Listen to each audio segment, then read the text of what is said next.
Guys, mabilis akong na-board sa aming hotel. So, kaya nagyaya ako kay Indiano na mag-early dinner na lang kami para bukas is maaga pa kami makalabas, no? So, ngayon guys, may nakita man kami na tourist spot na open pa guys. So, around 7 PM na to guys, no? Ito yung fish aquarium. So, magko-close sila guys is around 8 PM pa ng gabi. So, nakahabol kami guys, gabi na to, 7 PM na to siya. So, si Indiano is nasa loob na siya guys. So, sabi ko, susunod na lang ako sa kanya.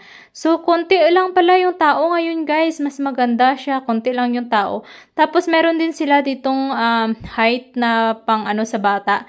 Kung lalampas na siguro yung height niya guys is may bayad na yun. Kapag hindi pa lampas doon sa limit nila na height, is free lang yun siguro guys. So, ayun nga si Indiano guys, kumukuha na siya ng ticket. Hindi ko talaga pumunta doon guys sa sa ticketing nila. Kasi minsan kapag alam niya ng foreigner ka, is mas mataas minsan kasi yung entrance fee nila guys. So, kaya mostly hindi talaga ako sumasama kay Indiano pag kumuha ng ticket. So, meron din nag-aabang na photographer guys, pero ayaw ni Indiano na mag-take ng photo. So, ito yung entrance nila guys. Meron silang parang, bugsay.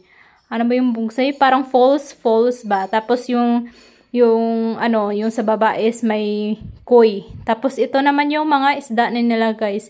So, hindi ko alam guys kung anong pangalan ng mga isda na to guys, kasi hindi na ako nagbabasa. Na lang ako guys, nunood na lang ako kung ano meron. So, tingnan natin kung ano meron dun guys, kasi uumpukan man yung mga tao dun. So, puntahan natin guys.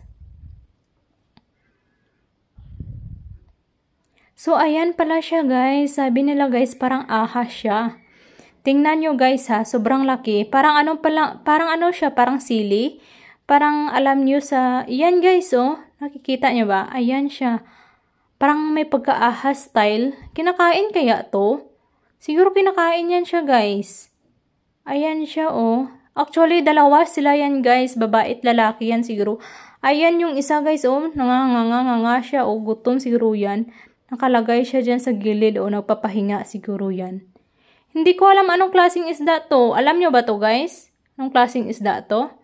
Parang sea fish man to guys. Ayan no, parang ahas siya. Sobrang laki. Masarap kaya ito lutuin. Kasi namimiss ko na kumain ng mga iba't ibang klaseng isda na galing dagat, no. Tapos ito din guys, yung yellow fish. Anong pangalan kaya nito? Hindi ko din alam to guys kung anong pangalan nito. Nanonood lang ako. Hindi na ako nagbabasa talaga guys. At saka medyo nakakahilo yung kanilang aquarium, no. So, baba tayo dito guys. Akala ko doon lang guys. Pero malawak pa din naman pala. Meron din silang itim na isda. Hindi, as usual, hindi ko din alam kung anong pangalan nito guys. Tapos, meron silang, ano nga tawag ulit niyan guys? Ayan no. Lobster? Lobster ba to? Oo, parang lobster yata ito guys. Tapos, may nakahalo na iba't ibang klaseng isda. Tapos, ito naman guys is parang inaalagaan din to na isda guys. Pero parang ano siya no, parang karpa. Karpa style siya o tilapia.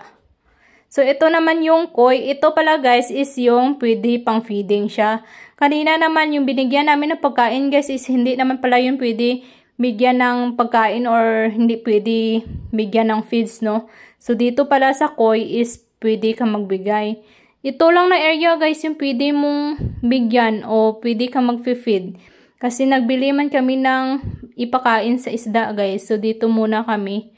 Ito yung parang, ano ba to? Yung parang falls na ginawa nila guys. Ang ganda ng kulay guys ng ng koi. Koi to diba guys? Pag iba't ibang kulay kasi lumalaki siya tapos pwede mo siya paramihin. Ito yung gusto ko guys. Tapos meron din silang iba't ibang klaseng isda guys. Ito yata guys is tilapia yata to guys eh. Maliliit na tilapia. Tapos hinaluan nila ng iba't ibang klaseng isda. Hindi ko lang sure pero parang tilapia talaga siya guys. Maliliit lang siya na tilapia. Galing naman, nasa aquarium na sila. Alagang-alaga. Tingnan nyo guys, oh, tilapia yan, di ba? Parang sa Tagalog o sa ibang lingwahe o Bisaya, iskarpa man yan tawag nila guys. Ano ba tawag sa inyo niyan guys? So nakahalo lang oh, madami sila, iba't ibang kulay, iba't ibang klase ng isda. Tapos dito sa isang aquarium naman guys is koi na naman, tapos may nakahalo na turtle. Tortoise man yun guys. Yung turtle ba ng, turtle ng dagat. Tapos ito guys, meron din silang parang falls din. Nakakahilo yung kanilang lights guys. Tapos yung kanilang, ang kanilang glass ng kanilang aquarium is parang may siya guys, parang may lens. Parang pwede ba sa mata yung may lens. So ito naman guys, is sabi ko parang niluluto naman to. Sabi ko, parang kinakain to sa amin. Sabi ko kay Indiano, naka-steady lang yung mga isda guys oh. Tapos ito naman is nakikita ko talaga to is dinidisplay talaga to. Talaga to siya. Maganda yung niya. Parang kalahi din ng isda na binigay ni Indiano sa akin guys. Ayan siya guys oh. Madamit ibang isda guys. Parang lahat na yata ng klase ng isda guys is kinuha na nila sa dagat guys. Tapos yung iba is pinaghalo-halo na nila no. So ayan is, alam ko is inaalagaan talaga yan guys. Parang yung nakikita nyo sa Dory. Sa movie na Dory. Dory ba yun? Na isda. Si Nemo at saka si Dory pala guys. Tapos itong itim na isda guys is nag-iipon sila ng mga bato. Iniipon nila sa guys, iniipon nila sa gilid. Siguro dyan sila matutulog. Tapos meron ditong buntis na isda oh. Magpaparami na sila guys. Tapos ito na naman guys, koi na naman. Sa ibang area na naman to guys, koi na naman. Sobrang dami nilang koi guys. Ang ganda sa mata yung koi guys no. Pero alam nyo ba sa mga Chinese is mahilig sila sa koi. Man sila, nag-aalaga sila ng koi. Kasi yung dating mga boss ko is bibili sila ng koi. Tapos dinidisplay nila sa bahay nila.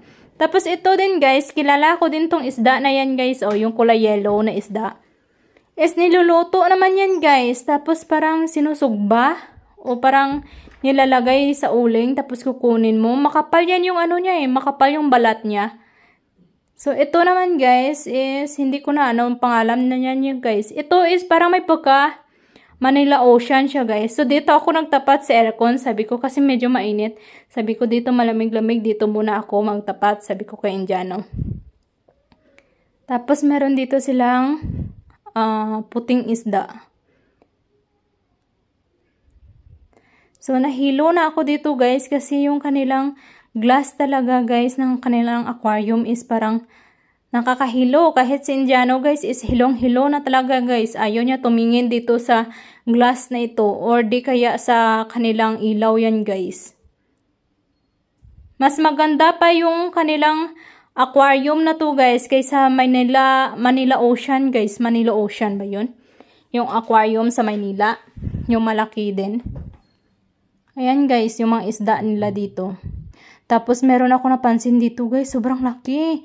Parang nakikita ko lang to guys, pang display. Tingnan nyo yung ulo niya guys ha, at saka yung imbis niya, yung kanyang skin guys. Sobrang kapal. Ayan guys, ang ganda.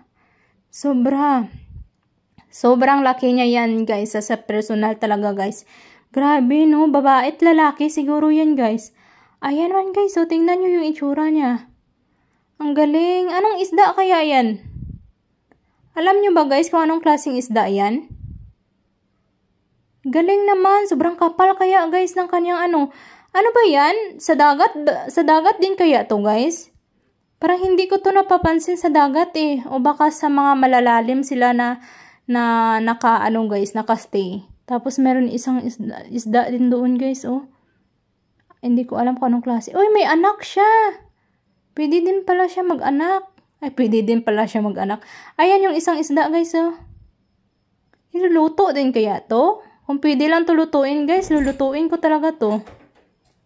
Ayan guys, kasi binulabog man ng isang bata guys. Kaya pumunta sa taas yung malaking isda guys. Nagpapahinga eh. Minsan yung mga tao talaga dito is makukulit.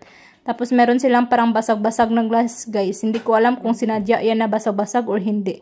So lumabas na nga kami guys kasi sobrang hilong-hilo na si Indiano. Pati ako guys is nahihilo na rin ako. So mga around 8 PM na siguro to guys. Mabilisan lang kami guys, hindi na kami nagbagal-bagal doon kasi sobrang nakakahilo yung lights nila at saka yung kanilang glass doon sa kanilang aquarium. So ito naman yung sa labas niya guys. Parang may pagkapiranha naman yung itsura ng display nila dito guys sa labas. Tingnan nyo.